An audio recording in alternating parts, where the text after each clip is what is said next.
गुरुर्ब्रह्मा गुरुर्विष्णु गुरुर्देवो महेश्वरः गुरु साक्षात् परब्रह्म तस्मै श्री गुरवे नमः।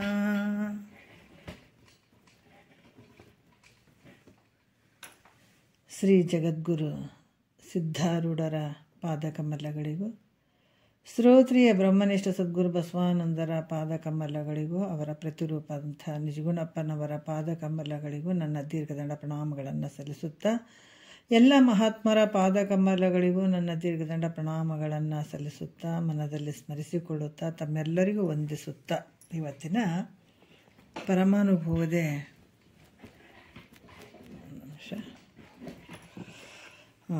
ಪರಮಾನುಭವದ 4ನೇ ಸಂಧಿ ಶುರುವಾಗ್ಯದ. ಇವತ್ತಿನ ಅದರದ ವಿಷಯ 2ನೇ ಸೂತ್ರ ಹೇಳಬೇಕಾಗ್ತದೆ. ಹಿಂದಿನ ಸೂತ್ರದಲ್ಲಿ ಕೂಡ ಭಾಳ ವಿಶೇಷವಾಗಿ ಹೇಳಿದರು.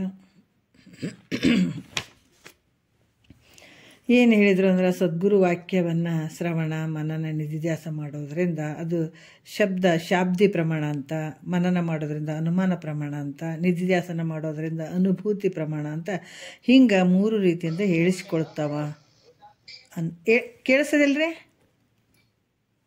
ಹಲೋ,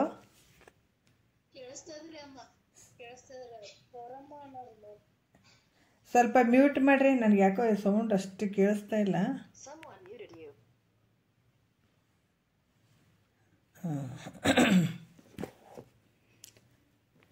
ಇಲ್ಲಿ ಏನು ಹೇಳ್ತಾರ, ಇವು 3 ಗುಣಗಳು ಏನಂತಂದ್ರೆ ಹಿಂದಿನ ಇದರಲ್ಲಿ ಹೇಳಿದ್ದಾರೆ. ಏನಂದ್ರೆ, ಸದ್ಗುರು ವಾಕ್ಯ ಶ್ರವಣ ಮನನ ನಿಧಿಧ್ಯಾಸ ಮಾಡೋದ್ರಿಂದ ಅದು ಶಾಬ್ದಿ ಪ್ರಮಾಣ, ಮತ್ತು ಮನನ ಮಾಡೋದ್ರಿಂದ ಅನುಮಾನ ಪ್ರಮಾಣ, ನಿಧಿಧ್ಯಾಸ ಅನುಭೂತಿ ಪ್ರಮಾಣ ಅಂತ ಹಿಂಗೆ ಕ್ರಮವಾಗಿ ಹೇಳಿಸ್ಕೊಳ್ತಾವ ಅಂತ ಹಿಂದಿನ ವಿಚಾರದಲ್ಲಿ ಹೇಳಿದರು. ಮತ್ತು ಈ ವಿಚಾರದಲ್ಲಿ ಹೇಳ್ತಾರ, ಈ ಗುರುವಾಕ್ಯ ಇನ್ನು ಮೊದಲೇ ಹೇಳಿದ್ರಲ್ಲ, ಆ ಗುರುವಾಕ್ಯವೇ ಶ್ರವಣ ಮನನ ನಿಧಿಧ್ಯಾಸನಗಳಿಗೆ ಕಾರಣ ಆಗಿರುವಂಥದ್ದು. ಕ್ರಮವಾಗಿ ಅದು ಯಾವುದಂದ್ರೆ ಶಾಬ್ದಿ ಅನುಮಾನ ಅನುಭವಗಳಂತ 3 ಪ್ರಮಾಣಗಳ ರೂಪ ಆಗಿರುವಂಥದ್ದು ಅಂತ ಹೇಳಿದರು. ಈಗ ಈ ಅವುಗಳಿಗೆ ಅಂದ್ರೆ ಈ ಯಾವುದು ಶ್ರವಣ ಮನನ ನಿಧಿಧ್ಯಾಸ ಅನ್ನುವಂಥವುಗಳಿಗೆ ಕ್ರಮವಾಗಿ ಕರ್ಮಕಾಂಡ, ಉಪಾಸನೆ ಕಾಂಡ, ಜ್ಞಾನಕಾಂಡ ಅಂತ 3 ರೀತಿಯಿಂದ ಹೇಳ್ತಾರೆ, ಸಂಬಂಧಪಡಿಸಿ ಹೇಳ್ತಾರೆ. ಮತ್ತು ಏನು ಈ ಸೂತ್ರದಲ್ಲಿ ಹೇಳ್ತಾರೆ, ಅವಕ್ಕೆ ಸಂಬಂಧಪಡುವಂತಹ ಈ ತಾಮಸ ಅಂದ್ರೆ ತಮೋಗುಣ, ರಜೋಗುಣ, ಸಾತ್ವಿಕ ಗುಣ, ಇವು 3 ಗುಣಗಳನ್ನು ಸಂಬಂಧಿಸಿ ಇದೇ ಸಗುಣ ಯೋಗ. ಯಾಕಂದ್ರೆ ಇದು ಸಗುಣ ಯೋಗವು ಈ ಗುಣಾದಿಗಳನ್ನೆಲ್ಲ ಇವೆಲ್ಲ ಏನು 3 ಗುಣಗಳನ್ನು ಸಂಬಂಧಿಸಿ ಹಿಂಗೆ ಹೇಳ್ತಾರಲ್ಲ, ಇದೇ ಸಗುಣ ಯೋಗ. ಈ ಗುಣಾದಿಗಳನ್ನೆಲ್ಲ ಇದಿರಿಟ್ಟು ಅರಿಯುವಂಥವನು ಯಾರಿರ್ತಾರೋ, ಇವೆಲ್ಲವುಗಳನ್ನು ಇದಿರಿಟ್ಕೊಂಡು ಅರಿಯುವಂಥವನು ಯಾರಿರ್ತಾರೋ ಆತನೇ ನಾನು ಅನ್ನುವಂಥ ದೃಶ್ಯಕ್ಕೆ ವಿಲಕ್ಷಣವಾಗಿರುವಂಥದ್ದು, ತನ್ನನ್ನು ತಾನು ತಿಳಿಬೇಕನ್ನುವಂಥದ್ದು. ಅಂದರೆ ಅದು ನಿರ್ಗುಣ ಯೋಗಿ ಅಂತ ಅನಿಸ್ಕೊಳ್ತಾನೆ. ಇವೆಲ್ಲವಕ್ಕೂ ವಿಲಕ್ಷಣನಾಗಿರುವಂಥದ್ದು ನನ್ನ ಸ್ವರೂಪ ಬೇರೆಯೇ ಅದ ಅಂತ ಈ ರೀತಿಯಾಗಿ ತನ್ನನ್ನು ತಾನು ತಿಳಿಬೇಕು ಅಂದರೆ ಅದು ನಿರ್ಗುಣ ಯೋಗಿ ಅಂತ ಹೇಳಿಸ್ಕೊಳ್ತಾನೆ ಅನ್ನುವಂಥ ಈ ಸೂತ್ರದಲ್ಲಿ ಹೇಳ್ತಾರೆ ಅವರು. ಈಗ 2ನೇ ಸೂತ್ರದಲ್ಲಿ ಹೇಳ್ತಾರೆ, ಶ್ರವಣಾದಿ ಶಬ್ದಾದಿಗಳನ್ನು ಈ ಕರ್ಮಾದಿ ತ್ರಿವಿಧ ಅವಗತಿಯೋಳರಿಯೇ ಮುಕ್ತಿ ಅನ್ನುವಂಥ ವಿಚಾರವನ್ನು ಹೇಳ್ತಾರೆ ಅವರು. ಏನು ಹೇಳ್ತಾರೆ, ಶ್ರವಣಾದಿ ಶಬ್ದಾದಿಗಳನ್ನು, ಶ್ರವಣಾದಿ ಅಂತಂದರೆ ಯಾವ ತಗೊಳ್ಬೇಕು, ಶ್ರವಣ ಮನನ ನಿಧಿಧ್ಯಾಸಗಳು, ಇವು 3 ತಗೊಳ್ಬೇಕು. ಶಬ್ದಾದಿ ಅಂತಂದಾಗ ಶಬ್ದ ಅನುಮಾನ ಅನುಭವ ಈ ಪ್ರಮಾಣಗಳನ್ನು ತಗೊಳ್ಬೇಕಾಗ್ತದೆ. ಈ ಕರ್ಮಾದಿ ಅಂತಂದರೆ ಈ ಕರ್ಮಕಾಂಡ, ಉಪಾಸನಕಾಂಡ, ಜ್ಞಾನಕಾಂಡ ಅಂತ ಇವು 3 ತಗೊಳ್ಬೇಕು. ಈ ರೀತಿಯಾಗಿ ಇದನ್ನು ಜ್ಞಾನದಿಂದ ಅರಿಯಂದ್ರೆ ಇದು ವಿಚಾರದಿಂದ. ಅದಕ್ಕೆ ಈ ಶ್ರವಣ ಅನ್ನುವಂಥದ್ದು ಶಾಬ್ದ ಪ್ರಮಾಣ ಇವುಗಳಿಂದ ಒಳಗೂಡಿದಂಥದ್ದು ಇದು ಆತ್ಮ ಸುವಿಚಾರ. ಅಂದ್ರೆ ಶ್ರವಣದಿಂದ ಏನಂತಂದ್ರೆ ಈ ಶ್ರವಣ ಅಲ್ಲಿ ಯಾವುದು ಶಾಬ್ದ ಪ್ರಮಾಣ ಯಾವುದು ಶಾಬ್ದ ಪ್ರಮಾಣ. ಅದು ಇವುಗಳಿಂದ ಕೂಡಿದಂಥ ಆತ್ಮ ಸುವಿಚಾರ ಲಕ್ಷಣ ಅಂತಂದ್ರೆ ಆತ್ಮ ಯಾವುದು ಅನಾತ್ಮ ಯಾವುದು ಅಂತ ತಿಳ್ಕೊಳ್ಳುವಂಥದ್ದು. ಇದು ಯಾರಿಂದ ತಿಳ್ಕೊತೀವಿ ಅಂದ್ರೆ ಗುರುವಿನ ವಾಕ್ಯದಿಂದನೇ ತಿಳ್ಕೊಳ್ಳೋಕೆ ಸಾಧ್ಯ ಅದ. ನಿಜವಾಗಿ ನೋಡ್ರಿ, ನಾವು ಎಂಥ ಭ್ರಮೆ ಒಳಗೆ ಅದೀವಿ ಅಂತಂದ್ರೆ ದೊಡ್ಡ ಭ್ರಮೆ ಒಳಗೆ ಅದೀವಿ. ಇದು ಯಾವ ಜನ್ಮಕ್ಕೆ ನಾವು ಗುರು ಮುಖಾಂತರ ತಿಳ್ಕೊಳ್ಳಿಲ್ಲ ಅಂದರೆ ಈ ಭ್ರಾಂತಿ ಯಾವತ್ತೂ ಹೋಗಂಗಿಲ್ಲ, ಈ ದುಃಖ ನಮ್ಮಿಂದ ಯಾವತ್ತೂ ಹೋಗಂಗಿಲ್ಲ. ಬಹಳ ಅದ್ಭುತವಾದಂಥದ್ದು ಇದು. ಒಂದು ಸಲ ಇದು ಮೊನ್ನೆ ಮಲ್ಲಮ್ಮ ಹೇಳಿದರು, ಒಂದು ಸಲ ರುಚಿ ಹತ್ತಿತ್ತು ಅಂತಂದ್ರೆ ಮತ್ತೆ ಅದು ಬಿಡೋಕ್ಕಾಗಂಗಿಲ್ಲ, ಅಂಥ ರುಚಿ ಇದರಲ್ಲೇ ಐತೆ ಅಂತ. ಅದಕ್ಕೆ ಇದು ಒಂದು ಸಲ ಆದರೆ ಅದು ಒಂದೇ ಸಲಕ್ಕೆ ಪಟ್ನ ರುಚಿ ಹತ್ತಂಗಿಲ್ಲ. ಅದಕ್ಕೆ ಭಾಳ ಪ್ರಯತ್ನ ಪಡಬೇಕು. ಒಂದು ಸುಮ್ಮನೆ ಲೌಕಿಕದಲ್ಲಿ ಒಂದು ಸ್ವಲ್ಪ ಒಂದು ಸುಖಕ್ಕಾಗಿ ಇರೋವರೆಗೂ ಒಟ್ಟಿಗೆ ಬಟ್ಟಿಗೆ ಅಂತ ಹೇಳ್ಬಿಟ್ಟು ನಾವು ಸಂಪಾದನೆ ಮಾಡೋದಕ್ಕಾಗಿ ಇಷ್ಟೇನೋ ಒಂದು ಇದು ಗಳಿಸ್ತೀವಿ, ಆಸ್ತಿ ಮಾಡ್ತೀವಿ, ಅದು ಮಾಡ್ತೀವಿ ಅನ್ನೋದಕ್ಕೆ. ಯಾಕೆ ಅಂದರೆ ನಮಗೆ ದುಃಖ ಆಗಿರಬಾರ್ದು, ಸುಖನೇ ಇರ್ಬೇಕು ಅನ್ನುವಂತಹ ಅದು ನಾಶವಾಗಿ ಹೋಗುವಂಥದ್ದಕ್ಕೆ ನಾವು ಅಪೇಕ್ಷೆ ಪಟ್ಟು ಅದನ್ನು ಕೊನೆಯವರೆಗೂ ಅದರಲ್ಲೇ ನಾವಿರ್ತೀವಿ. ಯಾಕಂತಂದ್ರೆ ಅಲ್ಲಿ ಸುಖ ಐತೆ ಅನ್ನುವಂಥ ಭಾವದಿಂದ ಅದಕ್ಕಾಗಿ ಬಿಡದಾಡ್ತೀವಿ.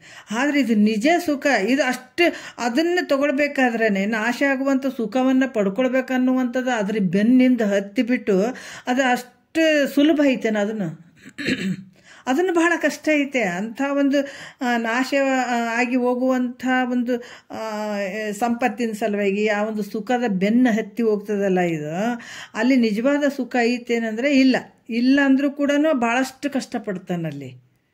ಅದ್ರಾಗ ಇಲ್ಲಿ ಸಾಮಾನ್ಯವಾಗಿ ಬ್ರಹ್ಮಜ್ಞಾನ ಅನ್ನುವಂಥದ್ದು ಸುಲಭ ಅಲ್ಲದು, ಭಾಳಷ್ಟು ಪ್ರಯತ್ನ ಪಡಬೇಕಾಗ್ತದೆ.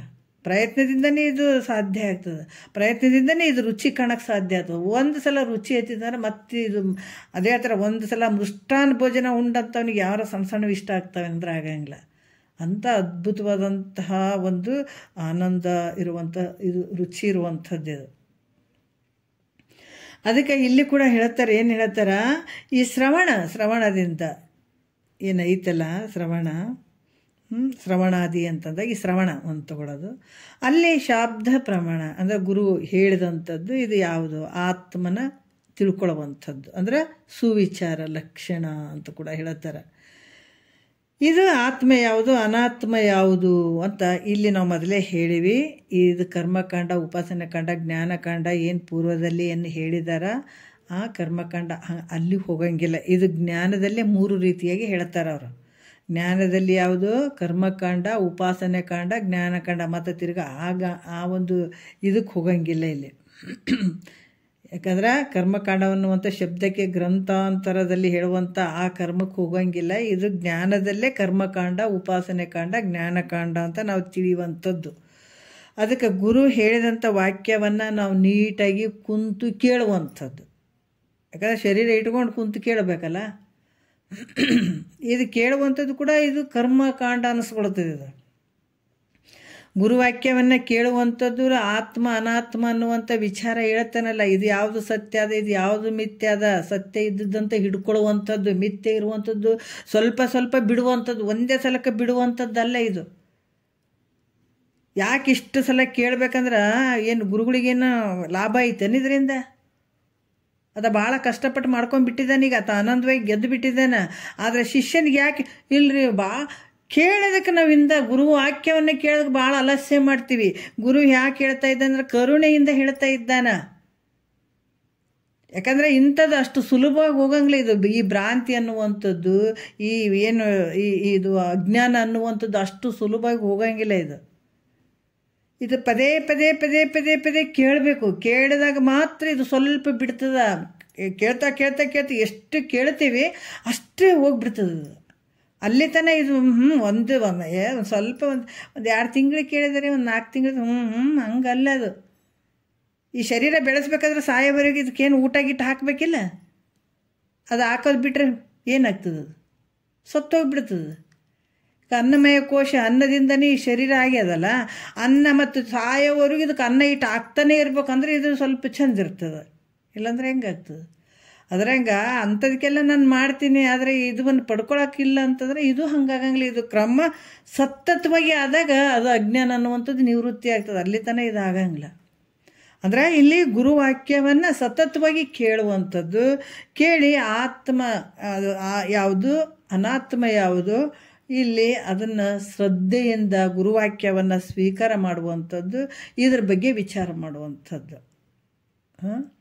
ಈ ವಿಚಾರ ಮಾಡಿದಾಗ ಆತ್ಮ ಸುವಿಚಾರ ಲಕ್ಷಣ ಮಾಡುವಂಥದ್ದು. ಅದಕ್ಕೆ ಇದರಿಂದ ಏನಾಗ್ತದೆ, ಇದು ಕರ್ಮಕಾಂಡ ಅಂತ ಅನಿಸ್ಕೊಳ್ತದೆ. ಸುವಿಚಾರ ಇದು ಭಾಳ ದೊಡ್ಡ ಕೆಲಸ. ನಮ್ಗೆ ಸ್ವಲ್ಪ ಏನ್ರಿ ಇರ್ಬೋದು ಅಂತ ಅಲಕ್ಷ್ಯ ಅನ್ನಿಸ್ಬೋದು. ಮಹಾತ್ಮರು ಮಾಡುವಂಥ ಕೆಲಸಗಳನ್ನು ನಾವು ಮಾಡಾಕತ್ತೀವಿ ಅಂದ್ರೆ ನಮ್ಮ ಬೆನ್ನು ನಾವೇ ಚಪ್ಪರಿಸ್ಕೊಳ್ಬೇಕು. ಅಜ್ಞಾನಿಗಳು ಯಾರು ಚಪ್ಪರ್ಸಂಗಿಲ್ಲ ನಮಗೆ ಬೆನ್ನು ಬಂದು, ಶಬಾಷ್ ಭಾಳ ಚಂದ ಮಾಡ್ಕೋತೀರಪ್ಪ, ದಿವಸ ಒಂದೊಂದು ತಾಸು ಕುಂತು ಕೇಳಕತ್ತೀರಿ ಅಂತ ಯಾರನ್ನ ಬೆನ್ನು ಚಪ್ಪರಿಸ್ತಾರೆ ನಮ್ಗೆ? ಯಾರಿಲ್ಲ. ಇನ್ನೊಂದು ಸ್ವಲ್ಪ ಏನೋ ಕೆಲಸ ಅದು ಬರ್ರಿ ಹೋಗಮ್ಮಂತಾರ. ಒಂದು ತಾಸು ಕುಂತು ಏನು ಮಾಡ್ತೀರಿ, ಏನಾರು ಕೆಲಸಾರ ಮಾಡ್ರಿ ಅಂತಾರೆ. ಭಾಳ ಅಷ್ಟೇ ಹೇಳ್ತಾರೆ. ಹಿಂಗೆ ಕುಂತು ಕೇಳೋದಕ್ಕೆ ಕೂಡ ಇಷ್ಟಪಡಂಗಿಲ್ಲ. ಅವ್ರು ಬೆನ್ನು ಚಪ್ಪ, ಯಾಕಂದ್ರೆ ಅವ್ರಿಗೆ ಗೊತ್ತಿದ್ರಲ್ಲ ಇದ್ರದ್ದು. ಅದಕ್ಕೆ ಇಲ್ಲಿ ನಾವಿಂಥ ಒಂದು ಕೆಲಸವನ್ನು ಮಾಡ್ಕೊಳಕತ್ತೀವಲ್ಲ, ಅದಕ್ಕೆ ಹೇಳ್ತಾರೆ ನರ ಜನ್ಮದಿಂದ ಹೆದೋಳು ಮಿಗಿಲುಂಟೆ, ಕರ್ಣ ವಿಜಯದಿಂದ ಕಲಿತನ ಮುಂಟೆ, ಧರೆಗೆ ಯಾಚನೆಯಿಂದ ಲಘುತರ ಮುಂಟೆ, ಪರಬ್ರಹ್ಮ ದೊರಿವಿನಿಂದುರೆ ಜಾಣ್ಮೆ ಮುಂಟೆ ಅಂತ ಪರಬ್ರಹ್ಮವನ್ನು ಅರ್ಥಕೊಳಕ್ಕೆ ಕೂತ್ಕೊಂಡಿದ್ದೀವಲ್ಲ, ಇದಕ್ಕಿಂತ ಬೇರೆ ಏನಾರ ಜಾಣ್ಮೆ ಅದೇನಂತಾರ ಅವರು. ನಾವು ಜಾಣ್ರಾಗಕ್ಕೆ ಬೇರೆ ಬೇರೆ ದಾರಿಗೆ ಹೊಂಟೀವಿ. ನಾವು ಜಾಣ್ರಾಗಕ್ಕೆ ಬೇರೆ ಬೇರೆ ದಾರಿಗೆ ಹೊಂಟೀವಿ. ಮಹಾತ್ಮರು ಹೇಳ್ತಾರೆ ಪರಬ್ರಹ್ಮ ದೊರಿವಿನಿಂದುರೆ ಜಾಣ್ಮೆ ಉಂಟೆ. ಪರಬ್ರಹ್ಮನ ತಿಳ್ಕೊಳ್ಳುವಂತಹ ಏನು ನಮ್ಮ ವಿಚಾರ ಮಾಡಕ್ಕೆ ಕುಂತಿಯಲ್ಲ, ಇದಕ್ಕಿಂತ ಜಾಣತನ ಏನಾರ ಐತನ ಜಗತ್ತಿನೊಳಗೆ? ಎಷ್ಟು ಅದ್ಭುತವಾಗಿ ಹೇಳ್ತಾರೆ. ನರ ಜನ್ಮದಿಂದ ಇಹದೋಳು ಮಿಗಿಲುಂಟೆ, ಈ ಶರೀರದಿಂದ ಏನಾರ ದೊಡ್ಡದಾದನ ಏನಾರ ಇಲ್ಲಿ ಇಲ್ಲ.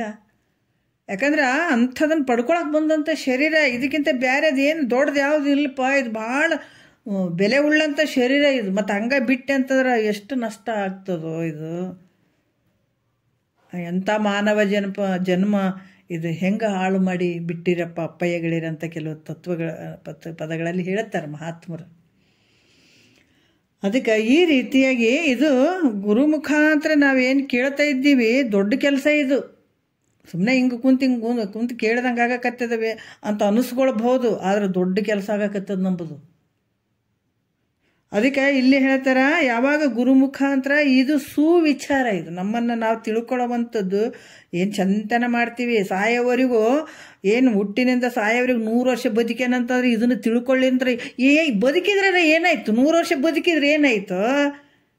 ತಾನು ಯಾಕೆ ಬಂದಿನಂತ ತಿಳ್ಕೊಳ್ದೆ, ತಾನು ಯಾರಿದ್ದೀನಂತ ತಿಳ್ಕೊಳ್ಳದೆ ಇಂಥ ಒಂದು ಕೆಲಸಕ್ಕೆ ಬಂದದ್ದನ್ನು ಅದು ಮರ್ತುಕೊಂಡು 100 ವರ್ಷ ಈ ಭೂಮಿ ಮೇಲೆ ಬದುಕಿದ್ರೂ ವ್ಯರ್ಥನೇ. ಮಹಾತ್ಮರು ಹೇಳ್ತಾರೆ, ಎಷ್ಟು ವರ್ಷ ಆಯುಷ್ ಇದ್ರೇನು ಪ್ರಾಣಿ ಪಕ್ಷಿಗಳಂಗೆ ಬದುಕಿ ಸತ್ರದ ಜೀವನ ಅಂತಾರೇನು ಅದಕ್ಕೆ? ಮಹಾತ್ಮರು ಎಷ್ಟು ಅನ್ಯಾಯವಾಗಿ ಆಯುಷ್ಯ ಕಳ್ಕೊಂಡು ಬಿಟ್ಟಿಯಲ್ಲ. ಇಷ್ಟು ಆಯುಷ್ಯವನ್ನು ಏನು ಸಾಧಿಸಿದೆಪ್ಪ? ಹೌದು, 70, 80, 90 ವರ್ಷ ಆಗ್ಯದ ಖರೆ. ಆದರೆ ಏನು ತಿಳ್ಕೊಂಡು ಯಾವಾಗ ಭೂಮಿಗೆ ಬಂದಿದೆ ಅದೇ ಗುಣ ಸಾಯೋವರೆಗೂ ಐತಲ್ಲೋ ನಿನಗೆ. ಅದೇ ಗುಣಗಳದಾಗ ಸಾಯ್ತಿದೆಲ್ಲ. ಮತ್ತು ನೀ ಏನು ಸಾಧನೆ ಮಾಡ್ಕೊಂಡು ನಿನ್ನಂಗೆ ಪ್ರಾಣಿ ಪಕ್ಷಿಗಳನ್ನು ಮನಾರು ಮಾಡ್ಕೊಂಡಿದ್ದಾವ. ಅವು ಮಕ್ಕಳನ್ನ ನಡೆದಿದ್ದಾವ, ಅವು ಊಟಕ್ಕಾಗಿ ಬಡ್ದಾಡಿದಾವ, ಅವು ಸಾವಿಗೆ ಅಂಜಿದಾವ, ಎಲ್ಲದಕ್ಕೂ ಮಾಡಿದಾವ ಅವು. ಮತ್ತು ಅದ್ರ ಬಲ್ಲಿ ಇದ್ದಂಥ ಗುಣ ನಿನ್ನ ಬಲ್ಲಿ ಅದಾವ. ಮತ್ತು 100 ವರ್ಷ ಬದುಕಿದ್ರೆ ನೀವೇ ಗುಣಗಳು ಇಟ್ಕೊಂಡು ಏನು ಭಾರಿ ದೊಡ್ಡ ಘನಕಾರ್ಯ ಕೆಲಸ ಮಾಡಿದೆ ನೀನು ಅಂತಾರೆ ಮಹಾತ್ಮರು. ಅದಕ್ಕೆ ಇನ್ನೊಂದು ತಾತವ್ರು ನಿಷ್ಠೂರವಾಗಿ ಹೇಳ್ತಿದ್ರು, ಅರಿಷ್ಟಿಗೇಡಿಗಳು ಅಂತಿದ್ರು ಅವರು. ಯಾವ ಭೂಮಿಗೆ ಬಂದಾವ ತಮ್ಮನ್ನು ತಾವು ತಿಳ್ಕೊಳಕ್ಕೆ ಪ್ರಯತ್ನ ಮಾಡಂಗಿಲ್ಲಲ್ಲ, ಅರಿಷ್ಟಿಗೇಡಿಗಳು ಅಂತಿದ್ರು. ಹಿಂಗೂ ಅಂತಿದ್ರು ಅವರು. ಕೆಲವು ಸಲ ಕೇಳ ಅಬ್ಬಾ ಅನ್ನಿಸ್ತಿತ್ತು.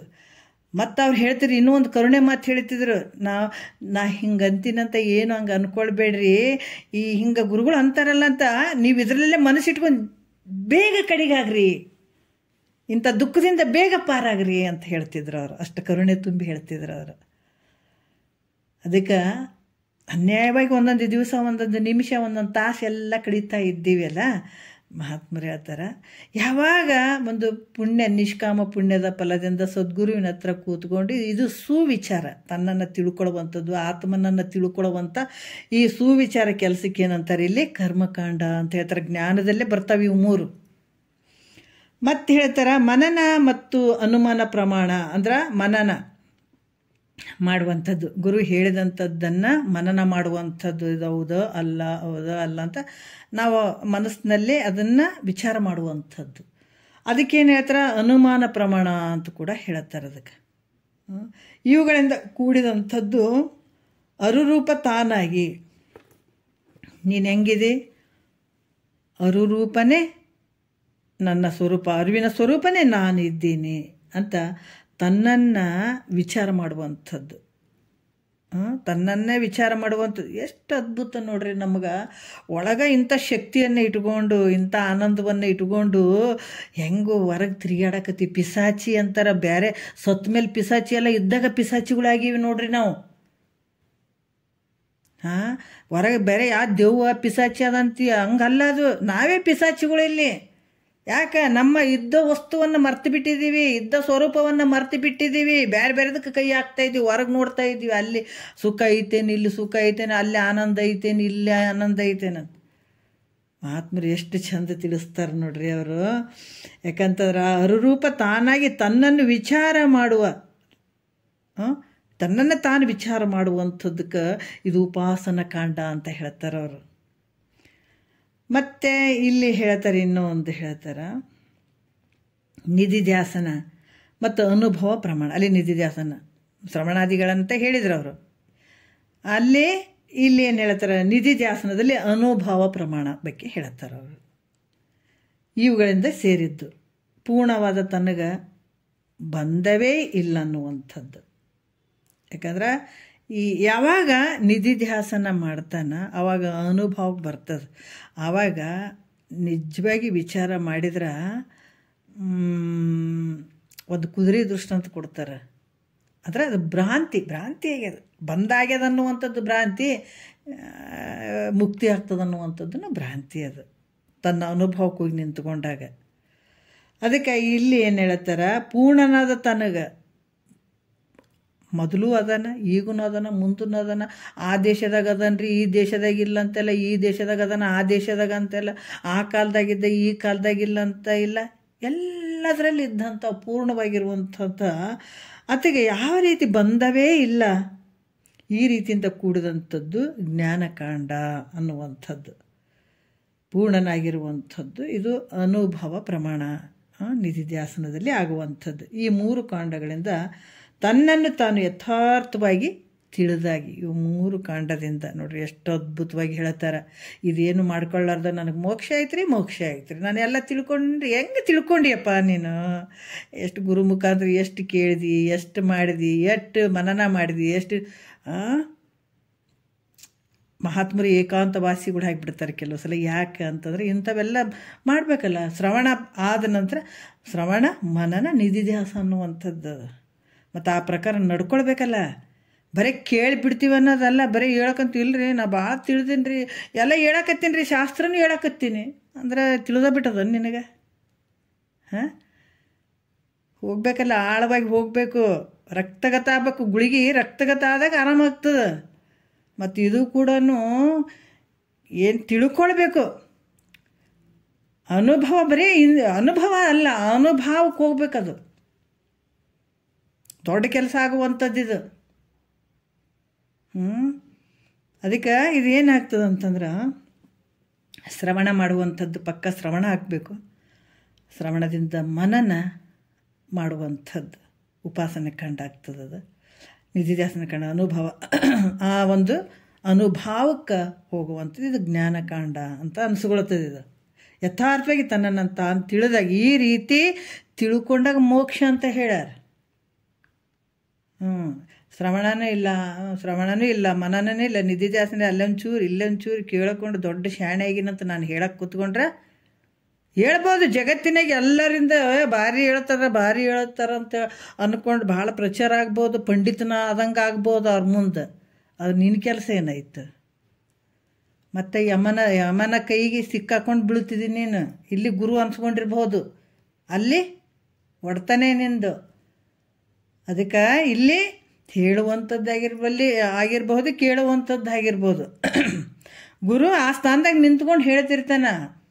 ಯಾವುದು ಶ್ರೋತ್ರಿಯ ಬ್ರಹ್ಮನಿಷ್ಠ ಸದ್ಗುರುಗಳು ನಡೆ ನುಡಿ ಒಂದೇ ಇರ್ತದೆ. ಅಂಥ ಒಂದು ಗುರುಗಳು, ಯಾಕಂದ್ರೆ ಅದೇನು ಇರಲಾರ್ದ ಗುರುಗಳು ಅಂತ ಅನ್ಸ್ಕೊಂಡವ್ರ ವಿಚಾರಗಳು ಬೇರೆ ಇರ್ತಾವ. ಬಟ್ ಶ್ರೋತ್ರಿಯ ಬ್ರಹ್ಮನಿಷ್ಠ ಸದ್ಗುರುಗಳು ತಮ್ಮ ಅನುಭಾವದಲ್ಲಿ ನಿಂತುಕೊಂಡು ಎಲ್ಲ ವಿಚಾರಗಳನ್ನು ತಿಳಿಸುವಂಥದ್ದು ಶಿಷ್ಯರುಗಳಿಗೆ. ಶಿಷ್ಯರುಗಳು ಇಂಥ ಸದ್ಗುರುವಿಗೆ ಶರಣಾಗತನಾಗಿ ಶ್ರವಣ ಮನನ ನಿಧಿಧ್ಯಾಸನ ಮಾಡಿಕೊಂಡು ಈ ರೀತಿ ಹೋದಾಗ ಮುಕ್ತಿ ಆಗ್ತದ ಅಂತ ಹೇಳ್ತಾರೆ. ಸುಮ್ಮನೆ ಆಗಂಗಿಲ್ಲ. ಯಾಕಂದ್ರೆ ಗುರು ಮುಖಾಂತರ ಹಂಗೆ ಬರುವಂಥದ್ದೇ. ಗುರು ಸನ್ನಿಧಾನದಲ್ಲಿ ಇದ್ಕೊಂಡು ಶ್ರವಣ ಮನನ ನಿಧಿಧ್ಯಾಸನ ಇವೆಲ್ಲ ಮೊದಲೇ ಆತ ಸದ್ಗುರು ಕೂಡ ಈ ಲೆಕ್ಕದಾಗೆ ಬಂದಿರ್ತಾನೆ. ಆತ ಕೂಡ ಶಮಧಮಾದಿಗಳನ್ನು ಸಾಧಿಸ್ಕೊಂಡಿರ್ತಾನೆ, ಗುರು ಮುಖಾಂತರ ಕೇಳಿರ್ತಾನೆ, ಆತನು ಶ್ರವಣ ಮನನ ನಿಧಿಧ್ಯಾಸನ ಮಾಡಿರ್ತಾನೆ. ಆತ ಆ ಮಟ್ಟಕ್ಕೆ ಹೋಗಿ ನಿಂತುಕೊಂಡು ತಿರ್ಗಾ ಮತ್ತು ಶಿಷ್ಯರುಗಳಿಗೆ ಬೋಧನೆ ಕೊಡ್ತಾನೆ ಸದ್ಗುರುನಾಥ ಅನ್ನುವಂಥ ವಿಚಾರ. ಮತ್ತು ಪೂರ್ವಸೂತ್ರದಲ್ಲಿ ಶಬ್ದಾದಿ ಪ್ರಮಾಣಗಳಿಗೆ ಆತ್ಮನು ಅತೀತನಾಗಿರುವನು. ಮೊದಲೇನು ಹೇಳಿದರೆ, ಮೊದಲ ಸೂತ್ರದಲ್ಲಿ ಶಬ್ದಾದಿ ಪ್ರಮಾಣಗಳಿಗೆ ಆತ್ಮನು ಅತೀತ ಆಗಿದ್ದಾನ. ಅವನು ಶಬ್ದಾದಿ ಪ್ರಮಾಣಗಳನ್ನು ಬೋಧಿಸುವುದಿಲ್ಲ, ಕಿಂತು ದ್ವೈತ ರೂಪ ಜಗತ್ತನ್ನು ಬೋಧಿಸ್ತಾವಂತ ಹೇಳಿದ್ರಿ ನೀವು, ಅಲ್ಲಿ ಹೇಳಿದ್ರಿ ಹಿಂದಿನ ಒಂದು ಸೂತ್ರದಲ್ಲಿ. ಈಗ ಶಬ್ದ ಅನುಮಾನ ಅನುಭವ ಅಂತ ಪ್ರಮಾಣಗಳು ತನ್ನನ್ನು ತಿಳಿಸ್ತಾವಂತ ಹೇಳಿದ್ರ, ಮತ್ತು ಮೊದಲು ಹೇಳಿದಕ್ಕೆ ಇದಕ್ಕೆ ವಿರುದ್ಧ ಆಗ್ತದಲ್ಲ ಗುರುಗಳೇ. ನೋಡ್ರಿ ಹೆಂಗೆ ಕೇಳ್ತಾರೆ ಪ್ರಶ್ನೆ. ಮೈತ್ರಾದೇವಿ ಅಂತಲೇ ಇಲ್ಲಿ ಹೇಳುವಂಥದ್ದು. ಮೊದಲು ಏನು ಹೇಳಿದ್ರಿ ನೀವು, ಈ ಪ್ರಮಾಣಗಳು ದ್ವೈತದಲ್ಲಿ ಬೋಧನೆ ಆಗ್ತದ, ಇದು ಅದ್ವೈತದಲ್ಲಿ ಬೋಧನೆ ಆಗಂಗಿಲ್ಲ, ಇದು ದ್ವೈತ ರೂಪ ಜಗತ್ತನ್ನೇ ಬೋಧಿಸ್ತದ ಹೊರತಾಗಿ ತನ್ನನ್ನೇ ಬೋಧಿಸಂಗಿಲ್ಲ ಅಂತ ಹೇಳಿ ಈಗ ಹೇಳಕತ್ತೀರಿ ಶಬ್ದ ಪ್ರಮಾಣ ಅನುಮಾನ ಪ್ರಮಾಣ ಅನುಭವ ಪ್ರಮಾಣಗಳು ತನ್ನನ್ನು ತಿಳಿಸ್ತವಂತ ಹೇಳಿದ್ರೆ ಮೊದಲ ಪೂರ್ವೋತ್ತರ ಗ್ರಂಥವು ವಿರೋಧ ಆಗ್ತದೆ, ಮೊದಲು ಹೇಳಿದಂಥದ್ದು ವಿರೋಧ ಆಗ್ತದಲ್ಲ ಅಂತ ಶಂಕೆ ಮಾಡಿದ್ರೆ, ಶಬ್ದಾದಿ ಪ್ರಮಾಣಗಳು ಏನು ಮಾಡ್ತಾವ ಅಂತಂದ್ರೆ ಸಂಶಯಾದಿಗಳನ್ನು ನಿವೃತ್ತಿ ಮಾಡ್ತಾವ. ಏನು ಮಾಡ್ತಾವ? ಸಂಶಯಾದಿಗಳನ್ನು ನಿವೃತ್ತಿ ಮಾಡ್ತಾವ.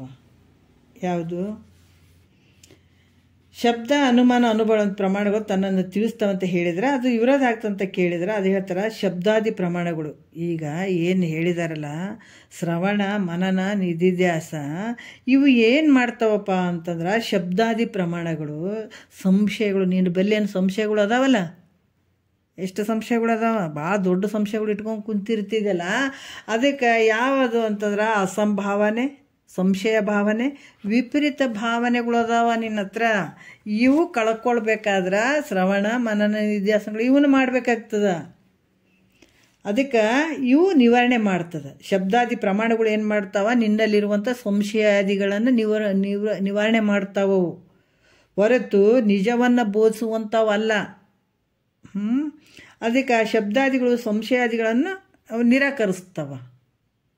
ಶಬ್ದಾದಿಗಳು ಅದರಿಂದ ಅನ್ಯವನ್ನು ಬೋಧಿಸ್ತಾವ ಹೊರತು ತನ್ನನ್ನು ಅಲ್ಲ. ನಿನ್ನ ಸ್ವರೂಪದ ಬಗ್ಗೆ ಅವು ಏನೇ ಹೇಳಂಗಿಲ್ಲ, ನಿನ್ನಲ್ಲಿರುವಂಥ ಸಂಶಯಾದಿಗಳನ್ನು ನಿವೃತ್ತಿ ಮಾಡ್ತಾವ. ಯಾವ?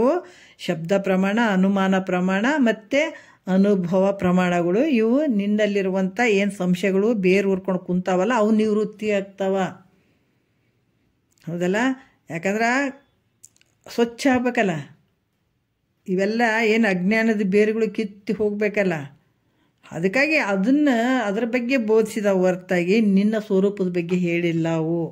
ಈಗ 1ನೇ ನುಡಿಯಲ್ಲಿ ಹೇಳ್ತಾರೆ, ಪವಣಬಹುದು ಶಬ್ದ ಅನುಮಾನ ಅನುಭವವು ಅವು ಗತಿ ಗತಿ ಕ್ರಮದಿಂದವು ಅವು ಅನ್ಯಕ್ಕೆ ಯುವತಿ ಕೇಳ ಅಧ್ಯಾತ್ಮವೆನ್ನಿಪ ನೈಜದವಳು ವರೆದು ಪವಣಿಲ್ಲ ಅರಿದಂದು ದಿಟವಿದು ಅಂತ ಹೇಳ್ತಾರೆ. ಯುವತಿ ಕೇಳು ಅಂದರೆ ತರುಣಿಯೇ ಆಲಿಸು ಅಂತ ಹೇಳ್ತಾರೆ ಅವರು.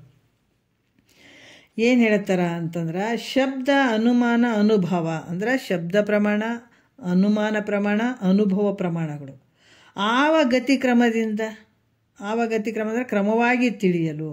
ಇವು ಕ್ರಮವಾಗಿ ತಿಳಿದಾಗ ಗತಿ ಕ್ರಮದಿಂದ ಅಂದ್ರೆ ಇವು ಕ್ರಮವಾಗಿ ತಿಳಿದಾಗ ಈ ನಿನ್ನಲ್ಲಿರುವಂತಹ ಏನದಾವ ಸಂಶಯ ವಿಪರೀತ ಅಸಂಭಾವನ ಇವುಗಳನ್ನು ನಿವೃತ್ತಿ ಆಗ್ಲಿಕ್ಕೆ ಸಾಧ್ಯ ಆಗ್ತದೆ ಇವುಗಳು. ಅದಕ್ಕೆ ಪ್ರಮಾಣಗಳಾಗಿದ್ದಾವೆ ಹೊರತಾಗಿ ಈ ಆಧ್ಯಾತ್ಮವೇನಿಪ್ಪ ಅಂದ್ರೆ ಪ್ರತ್ಯೇಗಾತ್ಮ ಸ್ವರೂಪ ಅಂತ ಹೇಳಿಸಿಕೊಳ್ಳುವಂಥದ್ದು ನಿನ್ನ ಸ್ವರೂಪ. ಈ ನಿಜ ಸ್ವರೂಪದಲ್ಲಿ ಇಲ್ಲಿ ವಿಚಾರ ಮಾಡಿ ನೋಡಿದಾಗ ಒಂದು ಪ್ರಮಾಣಗಳು ಇಲ್ಲ. ಯಾವ ರೀತಿ? ಈ 3 ಪ್ರಮಾಣಗಳು ಕೇವಲ ಸಾಕ್ಷ್ಯದ ಸ್ವಯಂ ಪ್ರಕಾಶನದ ಪ್ರತ್ಯೇಗಾತ್ಮನನ್ನು ಸಾಕ್ಷ್ಯತಿದೆ ಅಂತ ಬೋಧಿಸುವಂಥದ್ದಕ್ಕೆ ತಾಕತ್ತಿಲ್ಲ ಇವಕ್ಕೆ. ಇದೆ ಅಂತ ಹೇಳಕ್ಕೆ ಇವಕ್ಕೆ ತಾಕತ್ತಿಲ್ಲ, ಹೇಳಕ್ಕೆ ಬರೋಂಗಿಲ್ಲ. ಕಿಂತು ಸೂರ್ಯನಿಗೆ ಆವರಣಗಳಾದಂಥ ಸೂರ್ಯ ನೋಡ್ರಿ ಹೆಂಗದನ, ಭಾಳ ಪ್ರಕಾಶದಿಂದ ಕೂಡಿದಂಥ ಸೂರ್ಯನಿಗೆ ಆವರಣ ಆಗಿರುವಂಥದ್ದು ಯಾವುದು? ಮೋಡ. ಈ ಮೋಡ ಏನಂದರೆ ಮೇಘಮಂಡಲಗಳನ್ನು ಅದು ಇದ್ದಾಗ ನಮ್ಗೆ ಸೂರ್ಯ ಕಾಣಂಗಿಲ್ಲ. ಆವಾಗ ವಾಯು ಜಾಸ್ತಿ ಗಾಳಿ ಬೀಸ್ತಂದ್ರೆ ಮೋಡಗಳು ಚೆದರಿ ಹೋಗಿಬಿಡ್ತಾವೆ. ಆವಾಗ ಸೂರ್ಯನನ್ನು ವಾಯು ಪ್ರಕಾಶ ಮಾಡುತ್ತೆ ಅಂತ ನಾವು ತಿಳ್ಕೊಳ್ತೀವಿ. ಇಲ್ಲರಿ ಇಷ್ಟೊತ್ತನ ಬಿಸಿಲು ಇತ್ತು, ಈಗ ಮೋಡ ಕವಿದು ಬಿಟ್ಟದ ಅಂತೀವಿ. ಯಾವಾಗ ಗಾಳಿ ಬಂದು ಅದನ್ನು ಮೋಡವನ್ನು ಹಿಂಗೆ ಅಲುಗಾಡಿಸಿಬಿಡ್ತು, ಅದು ಹೋಗಿಬಿಡ್ತು, ಆವಾಗ ಈ ಸೂರ್ಯನಿಗೆ ಗಾಳಿನೇ ಪ್ರಕಾಶತೆ ಮಾಡ್ಯದಂತ ಅನ್ನುವಂಥ ಬುದ್ಧಿ ನಮ್ಗೆ ಅನ್ನಿಸ್ತಿರ್ತದೆ. ಅದೇ ರೀತಿ ಕೂಡ ಈ ಬುದ್ಧಿಯ ದೋಷಗಳಾದಂಥದ್ದು, ಬುದ್ಧಿಯ ದೋಷಗಳು ಯಾವುವು ಅಂತಂದರೆ ಸಂಶಯ, ಅಸಂಭಾವನೆ, ವಿಪರೀತ ಭಾವನೆ. ಯಾವ ರೀತಿ ಮೋಡಗಳು ಆವರಿಸ್ಕೊಂಡವ ಅದೇ ರೀತಿ ಕೂಡ ನಿನ್ನ ಬುದ್ಧಿಯಲ್ಲಿ ಈ ಸಂಶಯಾದಿಗಳು ಇರೋದರಿಂದ ನಿನ್ನಲ್ಲಿರುವಂಥ ಸ್ವರೂಪವನ್ನು ತಿಳಿಗೊಳ್ಳಾರ್ದಂಗೆ ಮಾಡ್ಯದಿದು. ಅದಕ್ಕೆ ಮತ್ತು ಅವನು ನಿವಾರಿಸ್ಬೇಕಲ್ಲ, ಸೂರ್ಯ ಮೊದಲೇ ಅದಾನ, ಅದ್ರ ತೋರ್ಗೊಳ್ಳಾರ್ದಂಗೆ ಮಾಡಿದ್ದೇವುದು ಮೋಡ ಅವಲ್ಲ. ಅದ್ರಂಗ ಇಲ್ಲಿ ಕೂಡ ನಿನ್ನ ಬುದ್ಧಿ ದೋಷಗಳಾಗಿರುವಂಥ ಸಂಶಯ, ಅಸಂಭಾವನೆ, ವಿಪರೀತ ಭಾವನೆ. ಅಂದ್ರೆ ನಾವು ಸಂಶಯ ಭಾವನೆ ಏನಪ್ಪ ಹೆಂಗೆ ಅಂತ, ಅಸಂಭಾವನೆ ಹೆಂಗೆ, ವಿಪರೀತ ಭಾವನೆ ಅದು ಹೆಂಗೆ ಅಂತಂದ್ರೆ, ಅಸಂಭಾವನೆ ನಮ್ಮಲ್ಲಿರುವಂಥದ್ದು. ಈಗ ಬ್ರಹ್ಮ ಎಲ್ಲ ಸರ್ವಜ್ಞತ್ವಾದಿಗಳು ಬ್ರಹ್ಮನಲ್ಲಿ ಅದಾವ.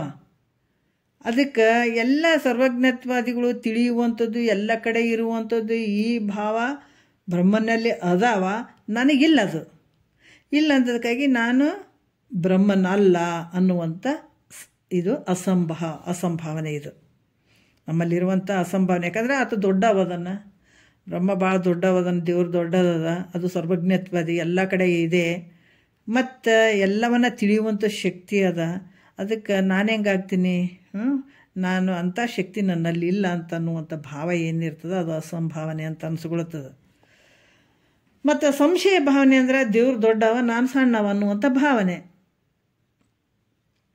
ನೋಡ್ರಿ, ದೇವ್ರು ದೊಡ್ಡವ, ನಾನು ಸಣ್ಣವಂತನೇ ನಾವು ಕೂತ್ಕೊಂಡಿರ್ತೀವಿ, ಹೌದಲ್ಲ.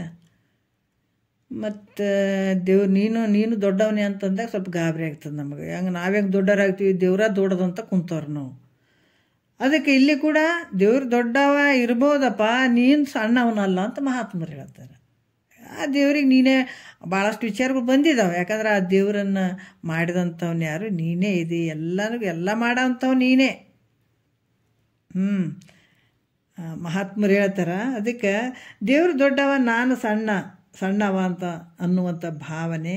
ಹಾಗೆಯೇ ನಾನು ಬ್ರಹ್ಮ, ಗುರು ಹೇಳಿದ ಮೇಲೆ ಕೇಳಿದ್ರು ಆದರೂ ಕೂಡ ನಾನು ಬ್ರಹ್ಮನು ಹೌದು ಅಥವಾ ಅಲ್ಲೋ ಅನ್ನುವಂಥ ಈ ಸಂಶಯ ಭಾವನೆ ಇರುವಂಥದಕ್ಕೆ ಸಂಶಯ ಭಾವನೆ ಅಂತಾರೆ. ಹೌದೋ ಅಲ್ಲ, ಹಿಂಗೆ ಹೇಳಿದಾರೆ ಗುರುಗಳು, ಇದು ಹೌದೋ ಅಲ್ಲ, ನಾನು ಬ್ರಹ್ಮ ಇದ್ದೀನೋ ಅಥವಾ ಇಲ್ಲೋ ಅಂತ ಈ ಭಾವನೆಗೆ ಸಂಶಯ ಭಾವನೆ ಅಂತ ಕೂಡ ಹೇಳ್ತಾರೆ. ವಿಪರೀತ ಭಾವನೆ ಅಂತಂದ್ರೆ ಏನು ಹೇಳ್ತಾರೆ? ನಾನು ಬ್ರಹ್ಮ ಆಗಿದ್ದೆ, ಪರಮಾತ್ಮ ಆಗಿದ್ದೆ ಅಂದ್ರೆ ನನಗೆ ಸರ್ವಜ್ಞತ್ವಾದಿ ಗುಣಗಳು ಇರಬೇಕಾಗಿತ್ತು. ಎಲ್ಲ ಮಾಡುವಂಥದ್ದು, ಸೃಷ್ಟಿಯನ್ನು ಮಾಡುವಂಥದ್ದು, ಎಲ್ಲ ಕಡೆ ಇರುವಂಥದ್ದು ಅದೆಲ್ಲ ನನಗೆ ಬರಬೇಕಾಗಿತ್ತು. ಯಾಕಂದರೆ ಈ ಸೃಷ್ಟಿ ಮಾಡುವಂಥದ್ದು ಶಕ್ತಿ ನನಗೆ ಬರಬೇಕಾಗಿತ್ತು, ಸ್ಥಿತಿ ಮಾಡುವಂಥ ಶಕ್ತಿ ನನಗೆ ಬರಬೇಕಾಗಿತ್ತು, ಲಯ ಮಾಡುವಂಥ ಶಕ್ತಿ ನನಗೆ ಬರಬೇಕಾಗಿತ್ತು. ಇವು ಮಾಡಲಿಕ್ಕೆ ನನಗೆ ಇವೆಲ್ಲ ಬರಬೇಕಾಗಿತ್ತು. ಆದರೆ ಇದು ಯಾವುದು ಇಲ್ಲ ನನ್ನಲ್ಲಿ, ಇದು ಯಾವುದು ಬರೋಂಗಿಲ್ಲ. ಅದರಿಂದ ನಾನು ಬ್ರಹ್ಮನಲ್ಲ, ಕಿಂತು ಜೀವನೇ ಇದ್ದೀನಿ ಅನ್ನುವಂಥದ್ದು ನಿಶ್ಚಯ ಮಾಡಿರ್ತಾನತ. ಯಾಕಂದರೆ ಕೆಲವ್ರಿಗೆ ಎಷ್ಟು ಹೇಳಿದ್ರೂ ಅರ್ಥನೇ ಆಗಂಗಿಲ್ಲ. ಗುರು ಹೇಳಿದ್ರು ಕೂಡ ಹ್ಞೂ ಅಂತಾರಲ್ಲ, ಇದು ಹೆಂಗಂದ್ರೆ ವಿಪರೀತ ಭಾವನೆ, ಇರದೇ ಇರುವಂಥದ್ದಲ್ಲಿ ಆದಂಥ ಭಾವನೆ ಮಾಡ್ಕೊಂಡು ಗಟ್ಟಿಯಾಗಿ ಹಿಡ್ಕೊಂಡು ಕುಂತಿರುವಂಥದ್ದು ಇದು ವಿಪರೀತ ಭಾವನೆ ಅಂತ ಹೇಳ್ತಾರೆ. ಇವು ಹೋಗ್ಬೇಕಾದ್ರೆ ಭಾಳ ಕಷ್ಟ ಅದ. ಮತ್ತು ನಮ್ಮಲ್ಲಿರುವಂಥವೇ ಎಷ್ಟು ಗದ್ದಲಕ್ಕೆ ಹಾಕಿದೆ ನೋಡ್ರಿ.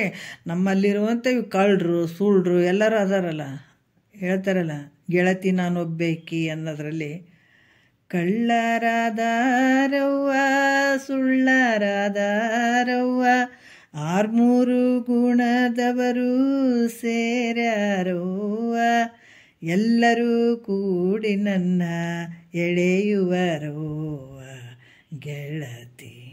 ನೋಡ್ರಿ ಎಷ್ಟು ಚಂದ ಹೇಳ್ತಾರಲ್ಲ. ಇವು ನಮಗೇನಾಗಿದಾವ ಅಂದ್ರೆ ನಮ್ಮ ಸ್ವರೂಪವನ್ನೇ ತೋರ್ಗೊಡ್ಲಾರ್ದಂಗೆ ಮಾಡಿದಾವ, ನಮ್ಮ ಆನಂದವನ್ನು ತೋರ್ಗೊಡ್ಲಾರ್ದಂಗೆ ಮಾಡಿದಾವ. ಈ ಒಂದು ನಾವು ಶ್ರವಣ ಮನನ ನಿಧಿಧ್ಯಾಸನ ಈ ರೀತಿ ಮಾಡ್ತಾ ಹೋದಾಗ ಏನಾಗ್ತದೆ ನಮ್ಗೆ ಅಂತಂದ್ರೆ ಸಂಶಯಾದಿಗಳು, ಸಂಶಯ, ಅಸಂಭಾವನೆ, ವಿಪರೀತ ಭಾವನೆಗಳು ಇಲ್ಲಿ ನಿವಾರಣೆ ಆಗ್ತಾವೆ, ನಿವೃತ್ತಿ ಆಗ್ತಾವೆ. ನಿವೃತ್ತಿ ಆದಾಗ ಸ್ವಯಂ ಪ್ರಕಾಶನಾದಂಥ ಪ್ರತ್ಯೇಗಾತ್ಮ ಫಳ ಫಳ ಫಳ ಫಳ ಹೊಳಿಲಿಕ್ಕೆ ಶುರು ಮಾಡ್ತಾನೆ. ಇವಿದ್ದಾಗ ಯಾವಾಗ ಆಗ್ತದೆ ಹೇಳ್ರಿ? ಇವು ಒಮ್ಮೆಲೆ ಹೋಗ್ತವೇನ್ರಿ ಅಂದ್ರೆ ಒಮ್ಮೆಲೆ ಹೋಗಂಗಿಲ್ಲ. ಯಾವಾಗ ಗುರುವಾಕ್ಯವನ್ನು ಪದೇ ಪದೇ ಪದೇ ಪದೇ, ಅದಕ್ಕೆ ಹಾರ ಗುರುವೇ ಗತಿ ಅಂತ ಅನ್ನಬೇಕು. ಪರಮಾತ್ಮನಿಗೆ ಹೇಳಕ್ಕೆ ಬಂದಾನಂತ ಆತನ ವಾಕ್ಯ ಬಿಡದೆ ಇದಕ್ಕಾಗಿ ಪಣ ತೊಟ್ಟು ಅದಕ್ಕೆ ಹೇಳ್ತಾರೆ ಪಿಡಿದ ನೇಮವನ್ನು ಎಡೆ ಬಿಡದೈತಿ ಛಲವನ್ನು ಅಂತ ಹೇಳ್ತಾರ. ನಿಜಗೊಂಡ್ರೆ ಎಷ್ಟು ಚಂದ ಅದು. ಎಡರಡಿಸಿದ ವೇಳೆಯೊಳು ಧೈರ್ಯವನ್ನು ಸಿರಿ ಒಡೆದು ಜೀವಿಸುವ ಎಡೆಯೊಳು ವಿನಯವನ್ನು ಕಡು ಜೌವನದೊಳು ವಿಕೃತಿ ದೂರದಿಹುದನ್ನು ಪೀಡಿದ ನೇಮವನ್ನು ಎಡೆಬಿಡದೈತಿ ಛಲವನು. ಹೌದು, ಕುಂತು ಕೇಳಕತ್ತೀನಿ, ನಾ ಕೇಳಬೇಕು. ಗುರುಗಳು ಹೇಳಕತ್ತಾರ, ಮಾನವ ಜನ್ಮ ದೊಡ್ಡದಂತ ದಾಸರೆಲ್ಲ ಹೇಳಕತ್ತಾರ, ಮಹಾತ್ಮರು ಕೂಡ ಹೇಳಕತ್ತಾರ. ಮನುಜ ಕುಲ ಜನನದ ಲಾಭ ಆವುದು ಆರು ನಾನೆಂದು ವಿಚಾರಿಸು, ತಳುವದೆ ಮಾಡ್ಪದಾವುದು ಭವಾರಣ. ಜಲ್ದಿ ಮಾಡ್ಕೋ ಈ ಕೆಲಸವನ್ನ ಅಂತ ಹೇಳಕತ್ತಾರ. ಇಂಥ ಮಹಾತ್ಮರು ಹೇಳಕತ್ತಾರಂದ್ರೆ ನಾನು ಈ ಜನ್ಮದಲ್ಲಿ ಇದನ್ನು ತಿಳ್ಕೊಂಡೇ ಹೋಗ್ತೀನಿ ಅನ್ನುವಂಥ ಛಲ. ನಿಜಗೊಂಡ್ರೆ ಹೇಳ್ತಾರ, ಅನಿಮಿತ್ತ ಅರಿಗಳೆನಿಪ ಕಾಮಾದಿಗಳಿಗಾಗಿ ತನುವ ಅನೇಕವನ್ನು ಕೊಟ್ಟೆ ಭವಭವಂಗಳಲ್ಲಿ ನಿನಗೊಂದು ದೇಹವನ್ನು ಕೊಟ್ಟು ತಪವಾಂತು ಘನಶಂಭುಲಿಂಗವಾಗಿರೊಲ್ಲೆ ಮನುಜ. ನಿನಗೇನು ಹೇಳಬೇಕು, ಏಟು ಹೇಳಿದ್ರೆ ಅಷ್ಟೇ. ಇಷ್ಟೆಲ್ಲ ಹೇಳಕತ್ತಾರಂತಂದ್ರೆ ನಾನು ಏನೋ ಇಷ್ಟು ಮಹಾತ್ಮರು ಏನೋ ಆದಿದ್ರಾಗ ನಾ ಗುರು ಮುಖಾಂತರ ಕುಂತು ಕೇಳಬೇಕು, ಇದನ್ನು ಪಡ್ಕೊಳ್ಬೇಕು, ನಾನು ಯಾರಿದ್ದೀನಿ ಅಂತ ತಿಳ್ಕೊಳ್ಬೇಕು ಅನ್ನುವಂಥ ಛಲ ಬರ್ಬೇಕಾಗ್ತದ. ಅದಕ್ಕೆ ಅಂಥ ಛಲ ಕೊಡು ಅಂತ ಹೇಳ್ತಾರೆ. ಯಾವಾಗ ನಾವು ಛಲದಿಂದ ಇದನ್ನು ಗುರು ಮುಖಾಂತರ ಕೂತ್ಕೊಂಡು ಭಾಳ ಗದ್ದಲ್ದಾಗದೀವಿ ನೋಡ್ರಿ. ಗುರುವಾಕ್ಯವನ್ನು ಯಾವಾಗ ಕೇಳ್ತೀವಿ ಅದು ಹೇಳೋಕ್ಕಾಗಂಗಿಲ್ಲ. ಎಲ್ಲ ತೆರೆ ಎಬ್ದಿತ್ತು ಅಂದ್ರೆ ಆ ಸಮುದ್ರ ಹೆಂಗೆ ತೆರೆಗಳಿಲ್ಲದ ಸಮುದ್ರ ಶಾಂತವಾಗಿ ಬಿಡುತ್ತೆ, ಹಂಗೆ ಸ್ಥಿತಿಗೆ ಬಂದುಬಿಡ್ತದೆ ನೋಡ್ರಿ ಮಹಾತ್ಮ. ಎಷ್ಟು ಅದ್ಭುತ ಐತಲ್ರಿ. ಎಷ್ಟು ಗೊಂದಲ ಇರ್ತಾವ, ಗದ್ದಲ ಇರ್ತದ, ಗಡ ಗಡ ಗಡ ಗಡ ಗಡ ಅಂತಿರ್ತದೆ ನೋಡ್ರಿ. ಎಲ್ಲಿ ಅದಕ್ಕೆ ಇದು ಏನು ಹೇಳ್ತಾರೆ, ಯತ್ತ ಬ್ರಹ್ಮಾಂಡ ತಥ ಪಿಂಡಾಂಡ, ಇದು ಭವಸಾಗರ ಅಂತ ಹೇಳಿದಾರಲ್ಲ ಇದಕ್ಕೆ. ಅಂಥ ಒಂದು ಗದ್ದಲ ಇರ್ತದೆ ನೋಡ್ರಿ. ಗುರುವಾಕ್ಯ ಎಲ್ಲಿಗೆ ತೊಗೊಂಡು ಹೋಗ್ತದೆ ನಮ್ಗೆ. ಅದಕ್ಕೆ ಏನಾಗ್ತದ, ಯಾವಾಗ ಈ ಶ್ರವಣಾದಿ ಅಂದರೆ ಶ್ರವಣ ಮನನ ನಿಧಿಧ್ಯಾಸ ಇದನ್ನು ಯಾವಾಗ ಮಾಡ್ತಾ ಬರ್ತೀವಿ, ನಮ್ಮಲ್ಲಿರುವಂಥ ಸಂಶಯ ಭಾವ, ವಿಪರೀತ ಭಾವ, ಅಸಂಭಾವನೆಗಳು ನಿವೃತ್ತಿ ಆಗ್ತಾವ. ಮತ್ತು ಇದು ಪಡ್ಕೊಳ್ಬೇಕ್ರಿ ಅಂತ ಏನಿಲ್ಲ, ಪಡ್ಕೊಳ್ಬೇಕು ನಾನು ಇದನ್ನು ಹಂಗೆ ಪಡ್ಕೊಳ್ಳೋದು ಏನಿಲ್ಲ. ಸುಮ್ಮ ಕುಂತು ಕೇಳಬೇಕು ನೋಡ್ರಿ. ಅದು ಸುಮ್ಮನೆ ಕುಂತು ಕೇಳಿದ್ರೆ ಆಟೋಮೆಟಿಕ್ ಅದು ಆಗುವಂಥದ್ದು. ಇದು ಶ್ರದ್ಧೆಯಿಂದ ಯಾವಾಗ ಕೇಳ್ತಾ ಹೋದಾಗ ಇದು ಆಗ್ತದ, ಮುಕ್ತಿ ಆಗುವಂಥದ್ದು, ತಿಳಿಯುವಂಥದ್ದು. ಆವಾಗ ಇದು ಕೇಳ್ತಾ ಹೋದಾಗ ನಮ್ಮಲ್ಲಿರುವಂಥ ಸಂಶಯ ಭಾವನೆಗಳು ನಿವೃತ್ತಿ ಆಗ್ತಾ. ಆವಾಗ ಸ್ವಯಂ ಪ್ರಕಾಶವಾದಂಥ ಮೋಡ ಓದುಗಳನ್ನೇ ಆ ಸೂರ್ಯ ಹೆಂಗೆ ಪ್ರಕಾಶತೆಯಿಂದ ಕೂಡಿರ್ತಾನೆ ಅದೇ ರೀತಿ ಕೂಡ ಸ್ವಯಂ ಪ್ರಕಾಶನಾದಂಥ ಪ್ರತ್ಯೇಗಾತ್ಮನು ಹೊಳಿತಾನೆ. ಅದರಿಂದ ಶಬ್ದಾದಿಗಳು ತನಗಿಲ್ಲ. ಸಂಶಯಾದಿಗಳನ್ನು ಈ ಶಬ್ದಾದಿಗಳು ಏನು ಮಾಡ್ತಾವೆ, ತನಗಿಲ್ಲ. ಸಂಶಯಾದಿಗಳನ್ನು ಕಳೆಯುವುದರಲ್ಲಿ ಇವು ಪ್ರಮಾಣಗಳನ್ನು ಅಂತ ಅನ್ಸ್ಕೊಂಡಿದ್ದಾವ. ಅದರಿಂದ ಪೂರ್ವ ಸೂತ್ರದಲ್ಲಿ ಹೇಳಿದ ಅರ್ಥಕ್ಕೂ ಇಲ್ಲಿ ಹೇಳಿದ ಅರ್ಥಕ್ಕೂ ಯಾವ ವಿರೋಧ ಇಲ್ಪ ಅಂತ ಹೇಳ್ತಾರೆ ಅವರು. ಈಗ ಎರಡನೇ ನುಡಿಯಲ್ಲಿ ಏನು ಹೇಳ್ತಾರೆ, ಗುರುವಾಕ್ಯ ರೂಪವಾದ ಶ್ರುತಿಯು ಕರ್ಮ, ಉಪಾಸನ, ಜ್ಞಾನ ಅನ್ನುವಂಥ 3 ಕಾಂಡಗಳಿಂದ ಬೋಧಿಸ್ತದೆ. ಗುರುವಾಕ್ಯದ ರೂಪವಾದಂಥ ಶ್ರುತಿಯು ಕರ್ಮಕಾಂಡ, ಉಪಾಸನೆಕಾಂಡ, ಜ್ಞಾನಕಾಂಡ ಅನ್ನುವಂಥ 3 ಕಾಂಡಗಳನ್ನು ಹೇಳುವಂಥದ್ದು. ಯಾಕಂದರೆ ಇಲ್ಲಿ ಏನು ಹೇಳ್ತಾರೆ, ಅವುಗಳ ಸ್ವರೂಪವನ್ನು ಇಲ್ಲಿ ಹೇಳ್ತೀವಿ ಅಂತ ಹೇಳ್ತಾರೆ. ಯಾವ ರೀತಿ? ಎರಡನೇ ನುಡಿಯಲ್ಲಿ ಏನು ಹೇಳ್ತಾರೆ, ಗುರುವಾಕ್ಯವೆನಿಸುವ ಶ್ರುತಿ ಕರ್ಮ ಜ್ಞಾನ ಆ ಎರಡರ ಮಿಶ್ರ ರೂಪ ಆಗಿರ್ಪ ವರಕಾಂಡತ್ರಯವನ್ನು ಒರೆಯುವುದು ಅರಿವರದ ಅವನು ತರುಣಿ ನೀನು ಅರಿಪೇಳುವೆ ನೊಲವಿಂದೆ ಅಂತ ಹೇಳ್ತಾರೆ. ಅವರ ಇರವನು ಇರವನು ತರುಣಿ ನೀನು ಅರಿಪೇಡುವೆ ನೊಲವಿಂದೆ ಅಂತ ಹೇಳ್ತಾರೆ. ಏನು ಹೇಳ್ತಾರೆ? ಶ್ರೀ ಗುರುವಿನ ಉಪದೇಶ ಏನದ, ಈ ಉಪದೇಶ ರೂಪವಾದಂಥ ಈ ವಾಕ್ಯ ಶ್ರುತಿಯು ಕರ್ಮ, ಉಪಾಸನೆ, ಜ್ಞಾನ ಅಂತ 3 ಕಾಂಡಗಳನ್ನು ಬೋಧಿಸ್ತದೆ. ಶ್ರೀ ಗುರುವಿನ ಉಪದೇಶದ ವಾಕ್ಯಗಳನ್ನು, ಸದ್ಗುರುವಿನ ವಾಕ್ಯಗಳು 3 ರೀತಿಯಿಂದ ಬೋಧಿಸ್ತದೆ. ಶ್ರುತಿಯಲ್ಲಿ ಕೂಡ ಹೇಳಿದಂಥ ವಿಚಾರ ಇದು ಕರ್ಮ, ಉಪಾಸನೆ, ಜ್ಞಾನ ಅನ್ನುವಂಥದ್ದು. ಅವುಗಳ ಸ್ವರೂಪವನ್ನು ಇಲ್ಲಿ ನಾನು ಚೆನ್ನಾಗಿ ಹೇಳುತ್ತೀನಿ ಮೈತ್ರ ಅಂತ ಹೇಳ್ತಾರೆ ಯಾಜ್ಞವಲ್ಕರು. ಯಾಕಂದ್ರೆ ಜ್ಞಾನ ಕಾಂಡದೊಳಗೆ ಅಂತಃಪತಿಯಾದ ಏನಂದರೆ ಈ ಒಂದು ಕಾಂಡದೊಳಗೆ 3 ಗುಣಗಳು ಅದಾವ. ಅಂತಃಪಾತಿ ಅಂತಂದ್ರೆ ಆ 3 ಗುಣಗಳು ಈ ಒಂದು ಶ್ರವಣಾದಿಗಳು ಅಂತೀವಲ್ಲ, ಶ್ರವಣ, ಮನನ, ನಿಧಿಧ್ಯಾಸ ಅಂತ ಹೇಳ್ತೀವಲ್ಲ, ಮತ್ತು ಇದು ಯಾವುದು ಕರ್ಮ, ಉಪಾಸನೆ, ಜ್ಞಾನ ಅಂತ ಹೇಳ್ತೀವಿ, 3 ಕಾಂಡಗಳ ಬಗ್ಗೆ ಹೇಳ್ತೀವಲ್ಲ, ಇದರ 3 ಗುಣಗಳು ಅಂತ ಹೇಳ್ತಾರೆ ಅವ್ರು. 3 ಗುಣಗಳು ಅಂತಃಪಾತಿಯಾಗಿದ್ದಾವ, ಅಂದರೆ ಇದ್ದಾವ, ಗರ್ಭೀಕರಿಸ್ಕೊಂಡಿದ್ದಾವ, ಸೇರ್ಕೊಂಡಿದ್ದಾವ ಅನ್ನುವಂಥದ್ದು. ಅದಕ್ಕೆ ಈ 3 ಗುಣೋಪಾದಿಯಿಂದ ಭೇದಗಳಾದ 3 ಕಾಂಡಗಳಿಂದಲೂ ಮುಕ್ತಿ ಆಗ್ತದ ಅಂತ ಕೂಡ ಹೇಳ್ತಾರೆ. ಇದು 3 ಗುಣೋಪಾದಿಯಿಂದ ಕೂಡಿದಂಥದ್ದು, ಭಿನ್ನವಾಗಿರುವಂಥದ್ದು, ಭೇದವಾಗಿರುವಂಥದ್ದು ಮತ್ತು 3 ಕಾಂಡಗಳಿಂದ ಮುಕ್ತಿ ಆಗ್ತದ ಅನ್ನುವಂಥ ವಿಚಾರವನ್ನು ಹೇಳ್ತಾರೆ. 3ನೇ ನುಡಿಯಲ್ಲಿ ಹೇಳ್ತಾರೆ, ಕರ್ಮದಿಂದವೇ ಜ್ಞಾನ. ಏನು ಹೇಳ್ತಾರೆ? ಕರ್ಮದಿಂದವೇ ಜ್ಞಾನ, ಕರ್ಮದಿಂದವೇ ಮೇಣು, ನಿರ್ಮಲ ಜ್ಞಾನದಿಂದವೇ ಮುಕ್ತಿ, ಪೇರ್ಮೆಯೊಳು ಅಹುದೆಂದು ಎಂಬುವುದೆಲೆ ತ್ರಿಕಾಂಡಗಳ ಧರ್ಮವು ಆ ಶ್ರುತಿ ಸಿದ್ಧವಿಹುದು ತಾನು ಅಂತ ಹೇಳ್ತಾರೆ. ಏನು ಹೇಳ್ತಾರೆ? ಈ ಕರ್ಮದಿಂದವೇ ಅಂತಂದ್ರೆ ಕರ್ಮಕಾಂಡದಿಂದಲೂ, ಜ್ಞಾನ ಕರ್ಮದಿಂದವೇ ಅಂದ್ರೆ ಉಪಾಸನೆ ಕಾಂಡದಿಂದಲೂ, ಮತ್ತು ಮೇಣ ಅಂದರೆ ಮತ್ತು ನಿರ್ಮಲ ಜ್ಞಾನದಿಂದ ಅಂದರೆ ಪರಿಶುದ್ಧವಾದಂಥ ಜ್ಞಾನಕಾಂಡದಿಂದಲೂ ಮೋಕ್ಷ ಆಗ್ತದ ಅನ್ನುವಂಥದ್ದನ್ನು ಹೇಳ್ತಾರೆ. ಈ 3 ಕಾಂಡಗಳಿಂದ ನಿಶ್ಚಯವಾಗಿ ಮೋಕ್ಷ ಆಗ್ತದ ಅನ್ನುವಂಥದ್ದನ್ನು ಇಲ್ಲಿ ಶ್ರುತಿಯಲ್ಲಿ ಹೇಳಿದಂಥ ವಿಚಾರ. ಮತ್ತು ಈ 3 ಕಾಂಡಗಳಿಂದ ನಿಶ್ಚಯವಾಗಿ ಮೋಕ್ಷ ಆಗ್ತದೆ ಅನ್ನುವಂಥದ್ದಲ್ಲಿ ಈ ಶ್ರುತಿ ಪ್ರಮಾಣ ಕೂಡ ಐತೆ. ಇಲ್ಲಿ ಜ್ಞಾನದೇವತೆ ಕೈವಲ್ಯಂ ಅಂತ ಐತೆ, ಅಂದರೆ ಜ್ಞಾನದಿಂದಲೇ ಮೋಕ್ಷ ಅನ್ನುವಂಥದ್ದು ಶ್ರುತಿ ಪ್ರಮಾಣ ಐತೆ. ಮತ್ತು ಈಗ 4ನೇ ನುಡಿಯಲ್ಲೇ ಹೇಳ್ತಾರೆ, ಇದನ್ನು ನೋಡಿಬಿಡೋಣ.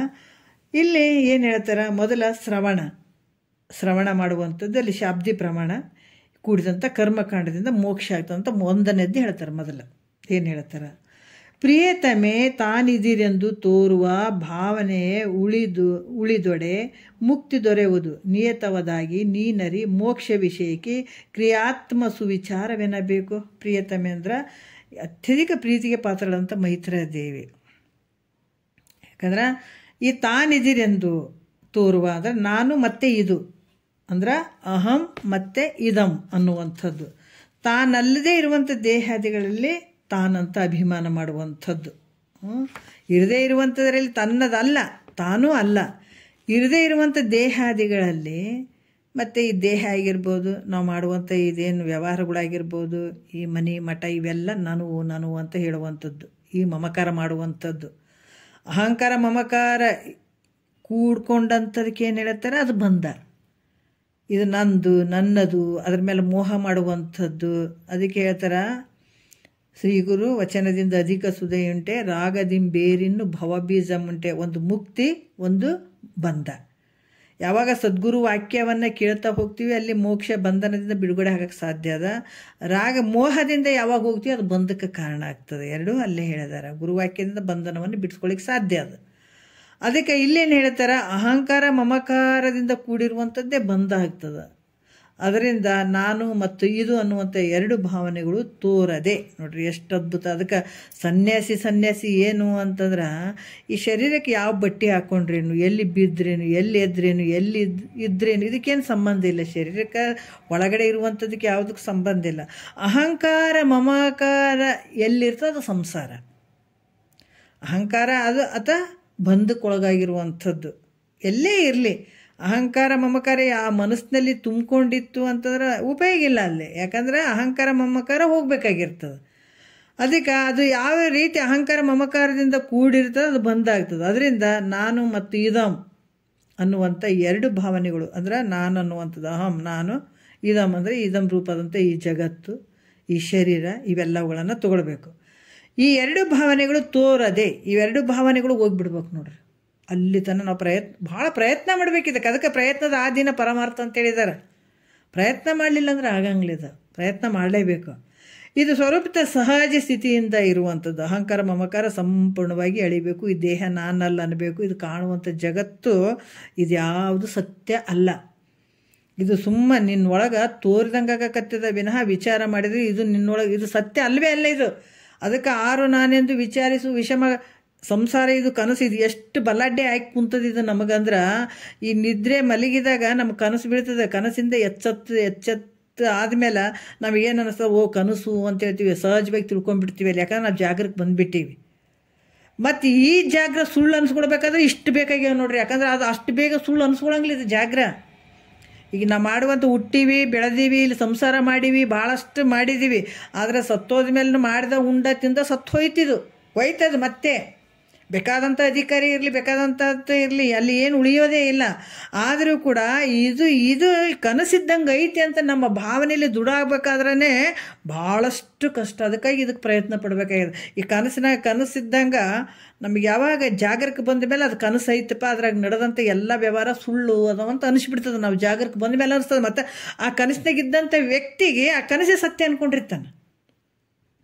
ಯಾವಾಗ ಕನಸು ಬಿಟ್ಟು ಜಾಗರಕ್ಕೆ ಬಂದಾಗ ಅದು ಕನಸು ಅಂತ ಅನ್ಸ್ಕೊಳ್ತಾನಲ್ಲ. ಈ ನಾವು ಏನು ಹುಟ್ಟಿವಿ ಬೆಳೆದೀವಿ ಇದು ಐತಲ್ಲ, ಈಗೇನು ವ್ಯವಹಾರ ಮಾಡಿದ್ದು ಸತ್ಯ ಅಂತ ಕುಂತದಲ್ಲ, ಈ ಭಾವ ಹೋಗಿ ಇದು ಗುರು ಮುಖಾಂತರನೇ ತಿಳ್ಕೊಂಡು ಈ ಭಾವ ಏನು ನಾವು ಜಾಗ್ರ ಅಂತ ತಿರುಗಾಡಕತ್ತೀವಲ್ಲ ಇದು ಕೂಡ ಸುಳ್ಳು, ಇದು ಕನಸಿದ್ದಂಗೆ ಆದಂಥ ಯಾವಾಗ ಬರ್ತಂದ್ರೆ ಸದ್ಗುರು ವಾಕ್ಯವನ್ನು ಕೇಳಿ ಆ ಪ್ರಕಾರ ನಡ್ಕೊಂಡು ಆ ವಿಶೇಷ ಜಾಗರಕ್ಕೆ ಬಂದಾಗ ಇದು ಕನಸು ಅಂತ ನಾವು ಇದೇ ಶರೀರದಲ್ಲಿ ಇದನ್ನು ಸಾಧನೆ ಮಾಡ್ಕೊಳಕ್ಕಾಗ್ತವೆ. ಖಂಡಿತ ಇದು ಸುಳ್ಳು. ಅದು ಹೆಂಗಾಗ್ಬೇಕು, ಬರೀ ಇದಿಷ್ಟ ಅಲ್ಲ, ಪೂರ್ತಿ ಅದು ದೃಢ ಆಗ್ಬೇಕಿದು. ಇದು ಸುಳ್ಳೇ. ಇದು ಏನು ಕಣ್ಣಿಗಿಟ್ಟೆಲ್ಲ ಕಾಣಕತ್ತಿದ್ದು, ದೃಶ್ಯವಾಗಿ ಕಾಣಕತ್ತಿದ್ದು ಇವೆಲ್ಲ ಸುಳ್ಳೇ. ಇದು ದೃಢ ಆಗಬೇಕು. ಇದು ದೃಢ ಆಗೋದಕ್ಕೆ ಇಷ್ಟೆಲ್ಲ ಬಂದವ ನೋಡ್ರಿ. ಇದು ಸುಳ್ಳೈತೋ, ನೀ ಮಾಡುವಂಥ ಸುಳ್ಳೈತೆ, ಇದೇ ಸತ್ಯ ಅನ್ಕೊಂಡ್ರೆ ಎಷ್ಟು ಸಲ ಹೋಗ್ತಿದ್ದಿ, ಎಷ್ಟು ಸಲ ಹುಡ್ತಿದ್ದಿ, ಬರೀ ಹತ್ಕೊಂತ ತಿರುಗಾಡ್ತೀನಿ ನಾಳೆ ಬರ. ಅದಕ್ಕೆ ಇದಕ್ಕೊಂದು ಉಪಾಯ ನೋಡ್ರಿ. ಇದರಿಂದ ಈ ದುಃಖದಿಂದ ಪಾರಾಗಬೇಕಾದ್ರೆ ನೀ ಮತ್ತೆ ವಿಶೇಷವಾದಂಥ ಜಾಗ್ರದ ಆ ಸ್ಥಿತಿಗೆ ಬರಬೇಕಾಗ್ತದೆ. ನೀನು ಇದು ಸುಳ್ಳು ಅನ್ಬೇಕಾದ್ರೆ ಅಲ್ಲಿಗೆ ಬರಬೇಕು. ಇಲ್ಲೇ ಕೂತ್ಕೊಂಡು ನಾ ಬರೇ ಬಾಯಿಲೆ ಸುಳ್ಳು ಸುಳ್ಳು ಸುಳ್ಳು ಅಂತ ಆಗ್ತದೇನ. ಮತ್ತು ಮಹಾತ್ಮರ ತಂದ ಏನು ನಿಜ ಸ್ಥಿತಿಯಲ್ಲಿದ್ದು ಮತ್ತೆ ಸ್ವಲ್ಪ ಕೆಳಗೆ ವೃತ್ತಿಗೆ ಬಂದು ಇವನ್ನ ಹೇಳ್ತಾರೆ. ಅವರು ಸುಮ್ಮನೆ ಹೇಳ್ತಾರನ? ಅವರು ಯಾವತ್ತು ತಮ್ಮ ನಿಜ ಮನೆಯಲ್ಲಿ ಇರ್ತಾರೆ. ಅವರು ಆ ನಿಜ ಆನಂದದಲ್ಲಿ ಇರ್ತಾರೆ. ಇದ್ದು ಮತ್ತು ಇವೆಲ್ಲ ಭ್ರಮೆದಿಂದ ಕೂತ್ಕೊಂಡಿರ್ತಾರಲ್ಲ, ಶಿಷ್ಯರುಗಳಿಗೆ ಸ್ವಲ್ಪ ವೃತ್ತಿ ಕೆಳಗೆ ಮಾಡ್ಕೊಂಡು ಬಂದು ಇವನ್ನೆಲ್ಲ ಬೋಧನೆ ಮಾಡ್ತಾರೆ. ಅವರು ಆನಂದದಾಗೆ ಇದ್ಬಿಟ್ಟಿರ್ತಾರೆ. ಯಾಕೆ ಅಂಥ ಮನೆ ಸೇರೋಕೆ ಇದೇ ಶರೀರದಾಗೆ ಸಾಧ್ಯ ಅದ. ಅಂಥ ದೊಡ್ಡ ಕೆಲಸ ಆಗ್ತದೆ ಇದರಲ್ಲಿ. ಅದಕ್ಕೆ ಇಲ್ಲಿ ಏನು ಹೇಳ್ತಾರೆ, ಇದು ಒಳಗಿಂದ ಈ ಅಹಂಕಾರ ಮಮಕಾರ ಅನ್ನುವಂಥದ್ದು ಬರೀ ನುಡಿಲಿಂದ ಹೇಳುವಂಥದ್ದಲ್ಲ, ಸಂಪೂರ್ಣವಾಗಿ ಒಳಗೆ ಬಿಟ್ಕೊಂಡ್ಬಿಡ್ಬೇಕು. ಅದಕ್ಕೆ ಹೇಳ್ತಾರಲ್ಲ, ಒಂದು ಸ್ವಲ್ಪ ಅದು ರುಚಿ ಹತ್ತಬೇಕು. ಪೂರ್ತಿ ಬಿಟ್ಕೊಂಡು ನೋಡಿದಾಗ ಅದೊಂದು ರುಚಿ ಯಾವಾಗೋ ಒಂದು ಸಲ ಹತ್ತಿ ಬಿಡ್ತದೆ. ಅದು ರುಚಿ ನೋಡ್ಬೇಕಂತಾನೆ ಕೂತ್ಕೊಂಡಾರಲ್ಲ ನಾವು. ಅದು ನೋಡ್ಬೇಕಂತ ಕೂತ್ಕೊಂಡ್ರೆ ಮತ್ತೆ ನೋಡ್ಲಾರ್ದಿರ್ತೀವೇನು, ಸ್ವಲ್ಪ ದಿವ್ಸ ಟೈಮ್ ತೊಗೊಳ್ಬೋದು. ಒಂದು ಸಲ ರುಚಿ ಎತ್ತಂದ್ರೆ ಮುಗೀತು, ಗೆದ್ದಿವಿ ಅನ್ಬೇಕಾದ. ಮತ್ತು ಆ ರುಚಿ ಮತ್ತು ನಮ್ಮಿಂದ ಬಿಟ್ಟು ಹೋಗಂಗಿಲ್ಲ. ಗೊತ್ತಾಗಿಬಿಡ್ತು, ಆಹಾ ಎಂಥ ರುಚಿ ಐತಪ್ಪ ಅಂತ ಕುಣಿದಾಡ್ತಾರೆ ನೋಡ್ರಿ ಮಹಾತ್ಮರು. ಅದು ಒಂದು ಸಲ ಹತ್ತುತ್ತದೆ, ಬಿಡಂಗಿಲ್ಲ. ಅದಕ್ಕೆ ಅದು ಯಾವಾಗ ಅಹಂಕಾರ ಮಮಕಾರ ಅಳದು ಹೋಗಿಬಿಡ್ತಾವ, ಅದೇ ಸ್ವರೂಪದ ಸಹಜ ಸ್ಥಿತಿಯಿಂದಿರುವಂಥದ್ದಕ್ಕೆ ಅದಕ್ಕೆ ಮೋಕ್ಷ ಅಂತ ಹೇಳ್ತಾರೆ. ಅಂದ್ರೆ ಸುಪ್ತಿ ಸಮಾಧಿ ಅವಸ್ಥೆಗಳಲ್ಲಿ ನಾನು ಇದು ಮತ್ತು ಯಾವುದು ದ್ವೈತ ಇರೋಂಗಿಲ್ಲ. ಈ ಸ್ವಪ್ನದ ಅವಸ್ಥೆಯಲ್ಲೂ ಇರೋಂಗಿಲ್ಲ, ಸಮಾಧಿ ಅವಸ್ಥೆಯಲ್ಲೂ ಇರೋಂಗಿಲ್ಲ. ಇರ್ತದನ ಅಲ್ಲಿ ಏನಾದರೂ ವ್ಯವಹಾರ? ನಾನು ಅನ್ನುವಂಥದ್ದನ್ನೆಲ್ಲ, ಜಗತ್ತು ಅನ್ನುವಂಥದ್ದಿಲ್ಲ, ವ್ಯವಹಾರ ಅನ್ನುವಂಥದ್ದಿಲ್ಲ, ಯಾವುದೇ ಇಲ್ಲ. ಸುಸುಪ್ತಿ ಒಳಗೂ ಇರೋಂಗಿಲ್ಲ, ಸಮಾಧಿ ಅವಸ್ಥೆಯಲ್ಲಿ ಇರೋಂಗಿಲ್ಲ. ಆದ್ರೆ ಇಲ್ಲಿ ಜಾಗ್ರ ಸ್ವಪ್ನಗಳಲ್ಲಿ ತೋರ್ತದೆ ಯಾವುದು ನಾನು ಅನ್ನುವಂಥದ್ದು, ಈ ಜಗತ್ತನ್ನುವಂಥದ್ದು, ಈ ದ್ವೈತದಲ್ಲಿ ಇದೆಲ್ಲ ತೋರ್ತದೆ. ಇದರಿಂದ ಅಹಮಿದಂ ಇವೆರಡು ತನ್ನಲ್ಲಿ ಏನದಾವ, ನಾನು, ನನ್ನದು, ಈ ಜಗತ್ತು ಇದೆಲ್ಲ ಏನದಾವ ನೋಡ್ರಿ. ಎಷ್ಟು ಅದ್ಭುತವಾಗಿ ಹೇಳ್ತಾರ. ಇದು ಅಧ್ಯಾಸ, ಅಜ್ಞಾನ. ನಿಂದು ವಿಚಾರ ಮಾಡು. ಇವ ಅಜ್ಞಾನದಿಂದ ಭ್ರಾಂತಿಯಿಂದ ತೋರಕತ್ತದ ಹೊರತಾಗಿ ಅಹಮಿದಂ ಇವುಗಳಲ್ಲಿ ತಾನನ್ನುವಂಥದ್ದು, ನನ್ನದನ್ನುವಂಥದ್ದು ಇದು ಅವಿವೇಕದಿಂದ ಅದ. ಅದಕ್ಕೆ ವಿಚಾರ ಮಾಡಪ್ಪ. ವಿಚಾರ ಐತಿ ನಿನ್ನ ಒಳಗೆ. ಸ್ವಲ್ಪ ವಿಚಾರ ಮಾಡು, ಒಂಚೂರು ವಿಚಾರ ಮಾಡು. ಅದಕ್ಕೆ ಹೆಂಗೆ ಸ್ವಲ್ಪ ಈ ಯಾವ ದೃಷ್ಟಿ ಬೇರೆ ಥರ ದೃಷ್ಟಿ ತೊಗೊಂಡ್ಬಿಟ್ಟಿದ್ದೀವಿ ನಾವು. ಆ ದೃಷ್ಟಿ ಸ್ವಲ್ಪ ಗುರುಕ ವಾಕ್ಯದ ಕಡೆ ಹಾಕ್ಕೋಬೇಕಾಗ್ಯದ ಇಷ್ಟೇ. ಈ ಕಡೆ ಹಾಕ್ಕೊಂಡು ಬಿಟ್ಟಿವಿ ಅಂದ್ರೆ ಪಾವನರಾಗಿಬಿಡ್ತೀವಿ ನಾವು. ಅದು ಬಿಟ್ಟು ಬೇರೆ ಕಡೆ ಹಾಕ್ಕೊಂಡ್ಬಿಟ್ಟಿದ್ದೀವಲ್ಲ, ಅದಕ್ಕೆ ನಮಗೆ ಭಾಳಷ್ಟು ಕಠಿಣ ಆಗಿಬಿಟ್ಟದಿಲ್ಲಿ. ಅದಕ್ಕೆ ಇಲ್ಲೇ ಹೇಳ್ತಾರೆ, ಅಹಂ ಮತ್ತು ಇದಮ್ ಇವುಗಳನ್ನು ತಾನು ತನ್ನದನ್ನುವಂಥ ಇವೆಲ್ಲ ಭಾವನೆಗಳು ಅವಿವೇಕದಿಂದ ಮಾಡ್ತಾನೆ. ಇದೆಲ್ಲ ಆತ್ಮ ಅನಾತ್ಮ ಅನ್ನುವಂಥದ್ದು ಯಾವುದನ್ನು ವಿವೇಕದಿಂದ ನೋಡಿದಾಗ ವಿಚಾರ ಮಾಡಿ, ವಿವೇಕ ಅನ್ನುವಂಥದ್ದೇನು, ಆತ್ಮ ಯಾವುದು ಸುವಿವೇಕ ಅಂತ ಹೇಳ್ತಾರಲ್ಲ, ಆತ್ಮ ಯಾವುದು ಅನಾತ್ಮ ಯಾವುದು ಅಂತ ತಿಳ್ಕೊಳ್ಳುವಂಥದ್ದು ನೋಡಿದ್ರೆ ಅಹಂ ಮತ್ತು ಇದಮ್ ಈ ದ್ವೈತ ತನ್ನ ನಿಜ ಸ್ವರೂಪದಲ್ಲಿ ಇಲ್ಲವೇ ಇಲ್ಲ. ಯಾಕಂದ್ರೆ ಅನಾತ್ಮವಾದಂಥ ವಿಚಾರ, ಆತ್ಮ ಯಾವುದು ಅನಾತ್ಮ ಯಾವುದಂತ ವಿಚಾರದಿಂದ ನೋಡಿದರೆ ಅಹಂ ಮತ್ತು ಇದಂ ಈ ದ್ವೈತ ರೂಪ ನಿನ್ನ ನಿಜ ಸ್ವರೂಪದಲ್ಲಿ ಇಲ್ಲವೇ ಇಲ್ಲ. ನಿನಗೆ ಬರೀ ಹುಚ್ಚಿಡ್ದದ ಸ್ವಲ್ಪ ತಿಳ್ಕೊ. ನೋಡ್ರಿ ಎಷ್ಟು ಚಂದ ಹೇಳ್ತಾರೆ. ನಿಶ್ಚಯ ಜ್ಞಾನ ಆದ ಕೂಡಲೇ ಇದಕ್ಕೆ ಇದು ಪಕ್ಕ ಗೊತ್ತಾಗಬೇಕು ನಮಗೆ. ಹೆಂಗೆ ಕನಸು ಸುಳ್ಳು ಅಂತ ಹೆಂಗೆ ಅನಿಸ್ಬಿಡ್ತು ಜಾಗೃತಿ ಬಂದಾಗ, ಇದು ಕೂಡ ಗುರು ವಾಕ್ಯವನ್ನು ಕೇಳಿದಾಗ ಇದು ಸುಳ್ಳು ಅಂತ ಆಗಿಬಿಡ್ಬೇಕು, ಪೂರ್ತಿ ನಿರ್ಧಾರ ಆಗಿಬಿಡ್ಬೇಕು, ದೃಢ ನಿಶ್ಚಯ ಆಗಿಬಿಡ್ಬೇಕು. ಆಯಿತು ಅಂದಾಗ ನೀನು ಆಯುಷ್ಯ ಇರೋವರೆಗೂ ಆರಾಮಾಗಿದ್ದು ಬಿಡೋದು. ಅದಕ್ಕೆ ಮೋಕ್ಷ ಅಂತಾರೆ. ಅದಕ್ಕೆ ನಾನು ಯಾರಿದ್ದೀನಿ ಆತ್ಮ ಅನಾತ್ಮ ವಿಚಾರ ಮಾಡೋದಕ್ಕೆ ಇದಕ್ಕೇನು ಹೇಳ್ತಾರೆ, ಆತ್ಮ ಸುವಿಚಾರ ಅಂತ ಹೇಳ್ತಾರೆ. ಇದಕ್ಕೆ ಕರ್ಮಕಾಂಡ ಅಂತ ಕೂಡ ಹೇಳ್ತಾರೆ. ಕೇಳುವಂಥದ್ದು, ಕೇಳಿ ಅದು ನಿರ್ಧಾರ ಮಾಡ್ಕೊಳ್ಳುವಂಥದ್ದು. ಇದಕ್ಕೇನು ಹೇಳ್ತಾರೆ, ಕರ್ಮಕಾಂಡ ಅಂತ ಕೂಡ ತಿಳಿತಕ್ಕದ್ದು ಅಂತ ಹೇಳ್ತಾರೆ. ನಾಳೆ ಮತ್ತೆ ಅನುಮಾನ ಪ್ರಮಾಣ ಬಗ್ಗೆ ಹೇಳ್ತಾರೆ, ನಿಧಿಧ್ಯಾಸನ ಇದು ಮನನದ ಬಗ್ಗೆ. ಇದು ಜ್ಞಾನದಲ್ಲಿ ಬರುವಂಥ ಕಾಂಡಗಳು ಯಾವುದು ಅಂತಂದ್ರೆ ಕರ್ಮಕಾಂಡ, ಉಪಾಸನೆಕಾಂಡ, ಜ್ಞಾನಕಾಂಡ. ಇದ್ರ ಬಗ್ಗೆ ಭಾಳ ವಿವರವಾಗಿ ಹೇಳ್ತಾರೆ. ಒಂದೆರಡು ಮತ್ತು ಗುರುಗಳ ಪಾದಕ್ಕೆ ಅರ್ಪಿಸಿ ಸ್ವಲ್ಪ ಟೈಮ್ ಜಾಸ್ತಿ ತೊಗೊಂಡೆ ಅಂತ ಅನ್ಸಕತ್ತದ. ಇರಲಿ.